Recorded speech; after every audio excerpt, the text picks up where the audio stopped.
क्या पुनर्जन्म होता है? Does rebirth really happen and are there many lifetimes? कि उसने कुरान मजीद पढ़ी और सब बात को तस्लीम करते, सिर्फ एक या दो बात कि कुरान शरीफ के अंदर मौत आती है, मुर्दे को वापस से ज़िंदगी दी जाएंगी आखिरत में, उनका जिक्र है। और हिंदू लोग ये मानते हैं कि पुनर्जन्म में, और वो डिस्कवरी चैनल पे देखे कि पुनर्जन्म होता है।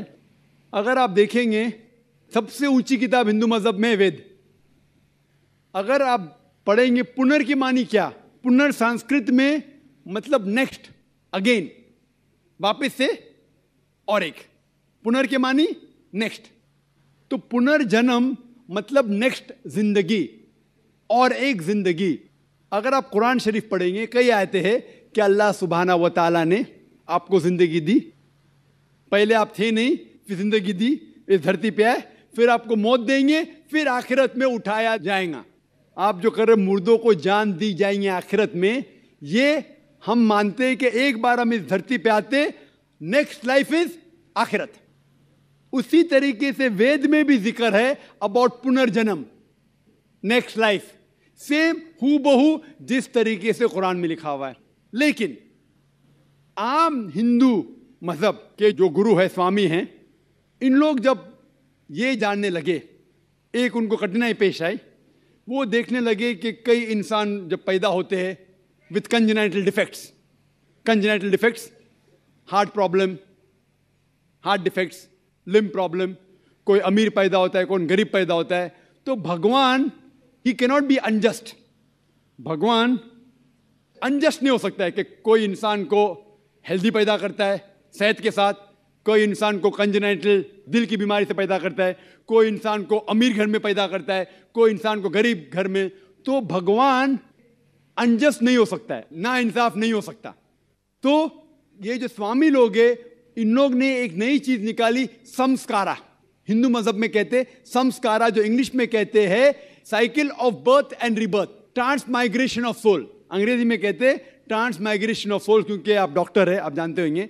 ट्रांसमाइग्रेशन ऑफ सोल अंग्रेजी में कहते, संस्कृत में कहते संस्कारा, birth death, birth death, birth death. कहीं भी वेद में नहीं लिखा हुआ है कि birth death, birth death, birth death, कहीं भी वेद में नहीं लिखा है। चैलेंज है मेरा, ये इन लोग को मिलता है भगवत गीता के श्लोक से। भगवत गीता का श्लोक चैप्टर नंबर 2 में, वर्स नंबर 22 में, उसमें लिखा हुआ है कि जब कोई शख्स अपने कपड़े निकालता है तो वो नए कपड़े पहन लेता है, उसी तरीके से रूह एक नई जिस्म में जाती है। और ये भद्यांकर उपनिषद में भी इसका जिक्र है, आप पढ़ेंगे कि when a caterpillar climbs up the grass of blade, he jumps to a new grass. Same way the soul takes a new body. जिस तरीके से कैटरपिलर घास के ऊपर चढ़ता है और दूसरे घास पे जाता है, उसी तरीके से रूह एक नई बॉडी के अंदर जाता है। तो इस श्लोक के बुनियाद पर इन लोग ने एक फिलॉसफी पैदा की, संस्कारा, कि इंसान जो कर्म के बेस के ऊपर, कर्म और धर्म की फिलॉसफी, कर्म मतलब अच्छे कर्म करोगे धर्म के हिसाब से, तो अगले जन्म में आप अच्छे पैदा होंगे। अगर आपके कर्म बुरे होंगे तो अगले जन्म में आप हो सकता है कि लूला पैदा होंगे या लंगड़ा पैदा होंगे। और जो कहते हैं कि आप इंसान 7 बार बनेंगे, ये कौन कहता है? वेद नहीं कहती, ये स्वामी जी लोग कहते हैं। कोई वेद में कहीं लिखा नहीं है, क्योंकि उनको ये नहीं कह सकते थे कि इंसान क्यों गरीब पैदा होता है, क्यों अपाहिज पैदा होता है। उनकी सोच कम थी, इसीलिए नई फिलॉसफी लेके आए, ट्रांसमाइग्रेशन ऑफ सोल। आप तो डॉक्टर है, मैं भी डॉक्टर हूं। आपने कहीं मेडिकल साइंस बुक में पढ़ा हुआ है कि इंसान इस दुनिया में जन्म लेता है? कभी नहीं। क्या फिजियोलॉजी में पढ़ा, क्या एनाटॉमी में पढ़ा? अगर ये साइंटिफिक फैक्ट होता था तो हम मेडिकल कॉलेज में पढ़ते थे कि इंसान नए जन्म लेता है। हम कभी भी नहीं पढ़े। इससे यह साबित होता है कि साइंस इसको तस्लीम ही नहीं करती। जो आप कह रहे डिस्कवरी चैनल में देखा, जो आप कह रहे हैं, अगर ये हक होता था तो हमारे साइंटिफिक बुक में भी ये लिखा होता। तो ये कहना कि साइंटिफिक प्रूफ है कि हम जन्म लेते हैं, बिल्कुल गलत है। इस्लाम जो इसका जवाब देता है वो है कि इस्लाम तस्लीम करता है कि अल्लाह सुब्हाना व तआला कुछ लोग को अपाहिज पैदा करता है, कुछ लोग को अच्छी सेहत देता है, कुछ को गरीब, कुछ को अमीर। इसकी वजह है कि अल्लाह ताला फरमाते हैं सूरह मुल्क में, सूरा नंबर 67 आयत नंबर 2 में, अल्लज़ी खलक़ल मौत वल हयाता, अल्लाह सुब्हाना व तआला ने मौत और ज़िंदगी बनाई ताकि आप लोग को जांच सके, आप लोग का इम्तिहान ले सके, आप लोगों में से कुछ लोग अच्छे हैं। ये जांच पड़ताल करने के लिए ये ज़िंदगी हमारे लिए इम्तिहान है। और अल्लाह ताला फरमाते सूरह अनफाल में सूरा नंबर 8 आयत नंबर 28 में कि आपके बच्चे और आपकी जायदाद आपके लिए फितना है। आपकी जायदाद और आपके बच्चे आपके लिए एक टेस्ट है, आपके लिए इम्तिहान है। अल्लाह ताला कुछ लोग को गरीब घर में पैदा करता है, कुछ लोग को अमीर। जो लोग अमीर है उनके लिए इम्तिहान है कि वो ज़कात देते क्या नहीं। जैसा कि मैंने कहा मेरी तकरीर में, तीसरी बुनियादी बात इस्लाम में है ज़कात। जिस शख्स के पास 85 ग्राम से ज़्यादा सोना है या उसके मुकाबले में धन है, उसको 2.5% ज़कात देना फ़र्ज़ है। जो आदमी अमीर है, कुछ अमीर लोग बराबर ज़कात देते, कुछ लोग आधा देते, कुछ लोग देते ही नहीं। तो अमीर इंसान को शायद 100% मार्क्स मिले या 50% मार्क्स मिले या 0% मिले। वो गरीब इंसान को ज़कात में तो 100 मार्क्स मिलता है, 100 आउट ऑफ 100। उसको ज़कात देना ही नहीं।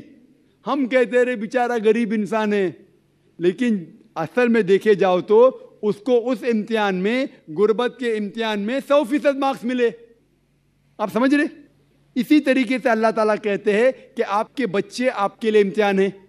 हो सकता है मिसाल के तौर पे एक अच्छे जोड़ी है, अच्छे मुसलमान है, 5 टाइम नमाज पढ़ रहे हैं, हज को गए हैं, रमज़ान में रोज़ा रखते हैं, ज़कात देते हैं। अल्लाह ताला उनका और बड़ा इम्तिहान लेना चाहता है। जितना बड़ा इम्तिहान उतना बड़ा इनाम।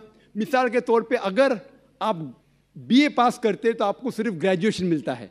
अगर आप MBBS पास करते आपको डॉक्टर कहलाया जाता। डॉक्टर मतलब ऊंचा ओहदा। इसी तरीके से अल्लाह सुब्हाना व तआला हो सकता है कि उस जोड़ी को इम्तिहान और सख्त देता है और ऐसा बच्चा पैदा करता है जो अपाहिज है। अल्लाह ये देखना चाहता है कि अपाहिज बच्चा पैदा करने के बावजूद वो अल्लाह के ऊपर ईमान रखता है क्या नहीं। अगर ईमान रखता है तो अल्लाह उसे जन्नत फिरदौस देना चाहता है। और कठिन इम्तिहान और बड़ा इनाम। हो सकता है कि वो इम्तिहान में फेल हो जाएगा। तो ये कुरान की आयत है, आपके बच्चे आपके लिए इम्तिहान है।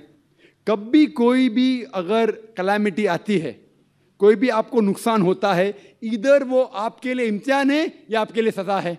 जब भी कोई भी आपको इनाम मिलता है, वो इधर आपके लिए इम्तिहान है या आपके लिए रिवॉर्ड है।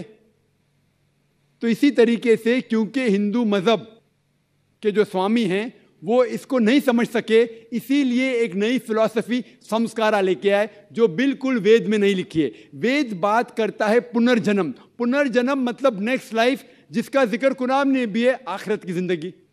तो वेद और कुरान सेम जिंदगी क्या बात कर रहा है कि इस दुनिया में आप आते हैं, एक बार आते हैं, सही तरीके से जिएंगे तो एक बार काफ़ी है, और ये दुनिया आखिरत के लिए इम्तिहान है।